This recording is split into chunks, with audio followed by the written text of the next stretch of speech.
Welcome back to the channel. I'm going to do a brief read here on some downloads from earlier. It's just for entertainment purposes, as we're still kind of meditating and considering the possibilities of the mysteries of Babylon, Revelation 17 and 18, as well as 1 Timothy 4 and just other end-time scriptures related to some of the more New Age concepts that may relate, things that are related to intuitive readings on various channels, and the sort of revived starseed, Earth Angel message, but kind of filtered through a fair amount of discernment and element of plausibility, but again, just processing and evaluating and building the narrative. So here we go. Holy Spirit, give us insight, revelation. Whoa, 4 cups in reverse. Hangman reverse. 10 of cups in reverse. This was a lot of, last read was a lot of reversals as well. Let's see, 6 of cups. Like, well, with a 5, that's fine. 5 of cups in reverse. 9 of pentacles.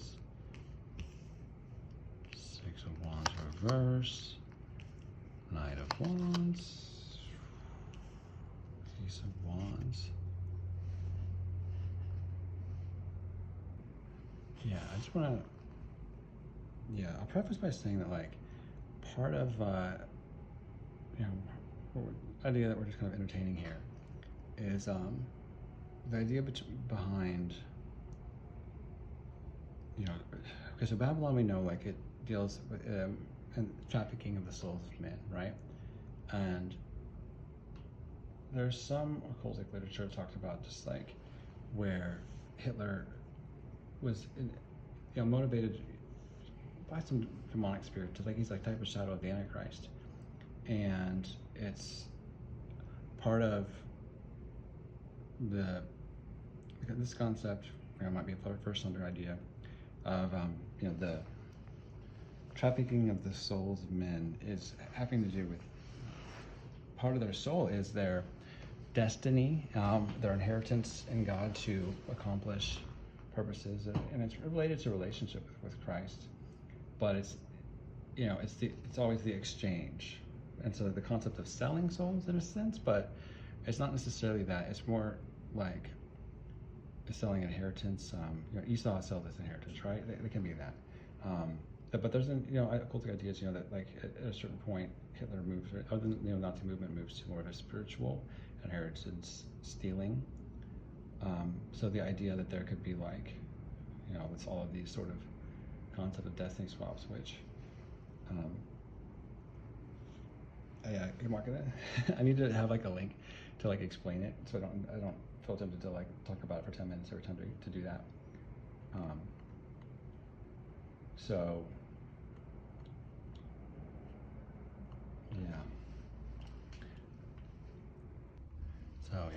it's the 4 of Cups here is just like waking up, basically. I mean, it's realizing. It's coming. Maybe it's coming out of the matrix. It's seeing. Just this whole thing. It's just like realizing this setup. Of this sort of thing. When it comes in reverse, right? This is. It's interesting because like the verse that talks about not using divination, which like the apostles even did, right? It says like if you do it, then like there's an element of like being cut off, or from that kind of thing, right? From family or something, which is interesting because like it's also what the Lord talks about what happen at the end times. They'll see the 3 deceptions essentially. So yeah.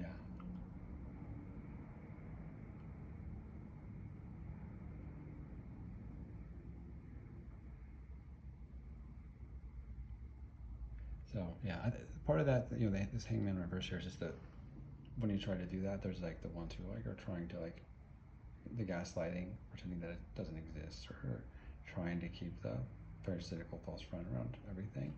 You know, it's like the Matthew 13:15 talks about, like, you know, they blind on purpose just so that you can, like, you know, otherwise they would see and they would get healed.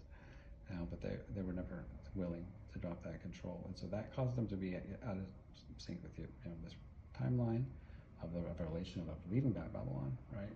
So that's being stuck in Babylon is related to sort of hosting these like soul parasites in a sense. I mean, like on a demonic level, energetic level, because there's still the mocking of the real prophets, you know, whatever it is. So I saw this meme of what's that Paul McCartney song that's simply having a wonderful Christmas time, and it sounds like it's like some kind of like moon ritual or whatever, you know, and it's like all very very witchy or something, and then like the Christian walks in the chorus and it's like, oh, simply having a wonderful Christmas time or whatever, you know, and it's it's hilarious. Also really dark, but like it's kind of like some of this energy here too. It's just like what's really going on underneath the surface on a spiritual level. When those who are, you know, I mean, sure, people do witch stuff as an aesthetic, especially if they're like born into that. But like, if they're meant to be like a handler person or something around these souls of men that are, and you know, and women or whatever, those are ones that are of the light, that have the spiritual inheritance, but are not, you know, that said no to the dark invitation. So, you know, the Josephs of the world.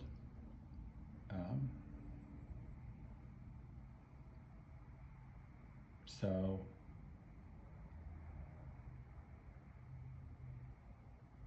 this is so interesting. Yeah, I just get an idea of just like it's kind of like a ritual under the dinner table or something. But you know, it's also with the humiliation rituals, you know, that kind of stuff designed to keep you small and all these things.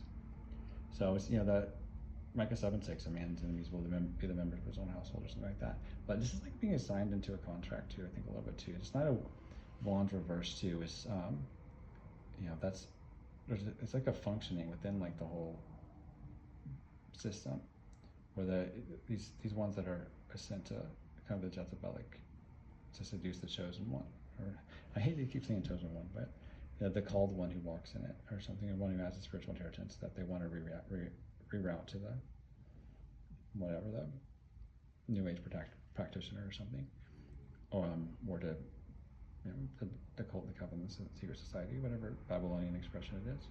So because they want to, yeah, there's like a soul bond on a deep level, right? And it's like intimacy, but it's like mirroring, and it's giving you just enough of what's been stolen from you, so to keep you chasing them for more, and then they're able to function as a handler from that point. And sometimes that can be readers that do that too. So, but then yeah, also just kind of obviously, if you're engaging in this sort of lusty energy over these things, and you know, there's a sacred.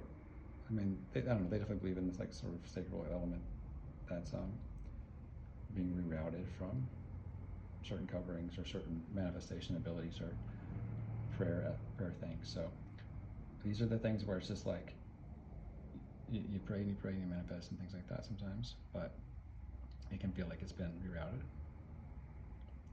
or like it's, you know, it should have came by now, or why isn't there revival yet? And Babylon is like a big part of the answer. And so it's almost too the blood of the saints too, because like the revivals that should have happened related to answered prayer, that can be part of that, where these souls that should have been saved due to that. So, but it's the trickery. I mean, this is like also a little bit of freedom too. I mean, not to like be into bitterness or anything, but to understand some of the components that were I mean, this is like a system that's like trafficking the souls of men. So it's, you know, systematic, and this could be on an energetic or principality levels, or it could be more intentional, but just like, you know, binding you to those activities that harvest either harvest your creativity and energy, or redirect it to Babylonian expression, other people's agendas, other people's visions, you know, or just like keeping you small and then dependent on other people to, you know, provide, or, you know, those kind of things, keep you in contracts and those, all of that.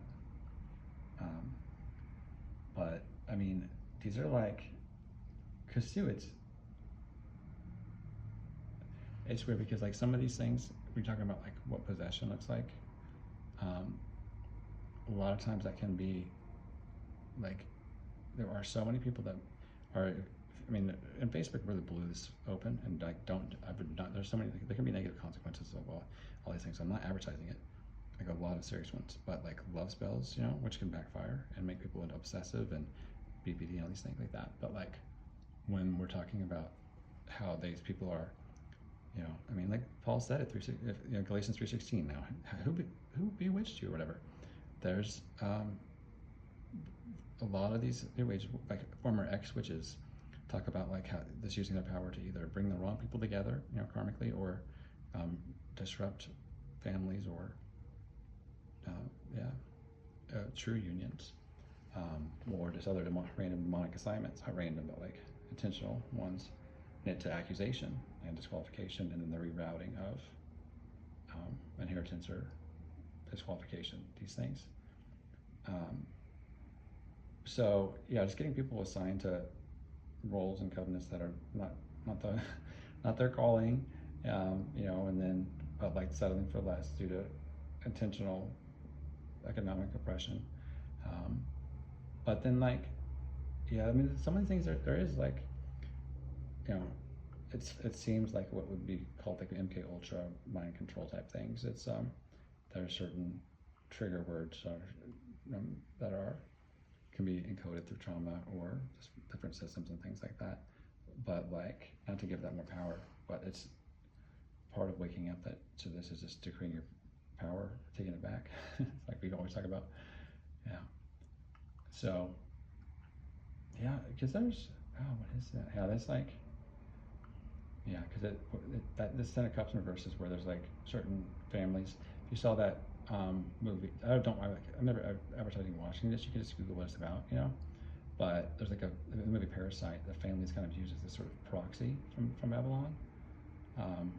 But it's like, yeah, there's you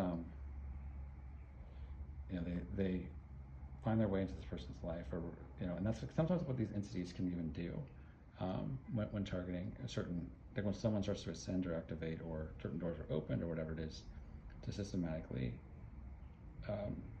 yeah, go after someone in this kind of way. So I always say that to validate if somebody feels like your experience or something. But I mean, the spiritual marriage system isn't just like the 1943 thing of the, you know, what are these the World War II occult timeline things and all that. It's more of the Babylon stuff that like started with like ancient Assyria and through, yeah, yeah. I mean, it's been going on for a long time. Like, I'll just say it that way. Yeah. So it's it can feel like an arranged marriage, but it's like, it's not what this is best for the kingdom. It's the opposite of that, the kingdom of God. So, so what is this Six of Cups here? It's funny because it's like there's like bartering of prophetic bloodlines too. You know, it is using like, I mean, because it keeps getting intensified, you know, with like the MK Ultra stuff. Like it starts in the 70s, and, you know, the Masonic order, like the systematic oppression, systematic trauma, and ritual humiliation, to like just do things to like disqualify. Yeah, but there's been like a lot of divine intervention to a lot of these especially now, right? Which is like why you know, why people are like exploring these things. So let's see.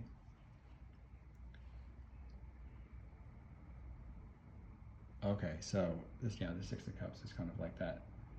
Yeah, so like this is like a spiritual inheritance here, like, and it's moving forward. You know, it's Jeremiah 6:18, like, you know, looking for the ancient past, like looking for you come out of this and like you're looking like how to get restored back to the calling to walking in that like was so systematically oppressed, that kind of thing. You know, you know, as Five of Cups reverse is kind of like letting go of the betrayals, you know, and like, you know, I mean, energetically, you know, just like, and it's like, you know, Isaiah 43, like, remember not the former things, you know, that kind of thing. So, because there's yeah, I should just make a distinction, like, MK Ultra, like, is, and that was the start of it. There's obviously this has got implemented through other structures, right? But like, it's just trying to fragment people, you know, through the trauma and programming and all that. And then, yeah, that's the Masonic system too is more about the bloodline stuff and the oaths and covenants, and then like, you know, it can be like the Eastern Star thing that like systematically is like a big part of like doing the witchcraft and the love spell on the targeted individual, and how there's like a group, you know, it can feel like a 10 against 1, like sending energy or intention at rerouting things or operating behind the scenes kind of thing. That's where it starts to feel like conspiracy a little bit. It gets out there, but that's like the suggestion, I guess. But yeah, I mean, the witchcraft stuff, the covens and the cults, that can vary a lot of that, you know, Rosicrucians or whatever. I mean, that's where people feel like it's like there's the eyes wide shut kind of thing or whatever, because there's so much that's been written and all the occultic doctrines that have to do with the portals that are like can be opened up through like sin, basically like demonic on a demonic level, and the rerouting of like power, that kind of thing, and then especially if they're passing on or whatever, like some kind of element from like this targeted individual, or like, you know, this the spiritual inheritance is meant for the things of the kingdom of God and to that sort of darkness. So it's not just like, oh, having fun or whatever for the sake of fun, you know, the bacchanalia thing. It's like there's a spiritual intention that is knit to a connection and whatever, the whole integration into that like hive mind thing or something. So, and it's like, I mean, that person would not necessarily, yeah, we would never be aware of it necessarily. It would just might be that they're appointed, secretly appointed, arranged partner, like is, and you know, engages in that or whatever or something. I mean, it's like Wicca, like openly, there's like a sexual initiation or whatever. Like that's like kind of easily documented or whatever. But like all these things will have a false front of like, well, that's the old way. We don't do it that way here or whatever. I mean, they're like, you know, it's yeah, it's pretty dark. But they take a lot of oaths so that they don't disclose this stuff or whatever. But on the age of the internet, like people just talk about it or whatever. Or the people that have quit and moved on. But yeah, there's a divine protection for going after, you know, disclosing and helping people to get out of Babylon before it falls. So that's what I think part of the element of this is. So, hey, yeah, you definitely want to take your power back by the Creator and seal the scrolls, and, you know, reverse any kind of astral marriage or soul contract, you know, and then just like trying to nullify the false inheritance or claim it back. Anything that's been done in your energy, essentially. Okay, so let's see.